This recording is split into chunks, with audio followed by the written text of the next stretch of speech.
গতকাল রাতে কল্যাণনগর এলাকায় ভারতীয় সীমান্ত নিরাপত্তা বাহিনীর বিএসএফ ১১৪ নম্বর ব্যাটালিয়নের জওয়ানরা বিশেষ তল্লাশি অভিযান চালিয়ে একটি অটো থেকে ৩ বস্তা গাঁজা উদ্ধার করেছে। অভিযানের সময় অটোচালক পালিয়ে যেতে সক্ষম হলেও অটোতে থাকা এক ব্যক্তি প্রাণেশ নাথকে আটক করা হয়। পরে তাকে সাব্রুম থানার হাতে তুলে দেয় বিএসএফ।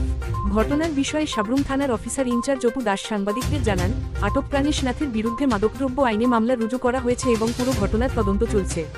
পুলিশের প্রাথমিক ধারণা, গাঁজাগুলি সীমান্ত পেরিয়ে পাচার হওয়ার পরিকল্পনা ছিল।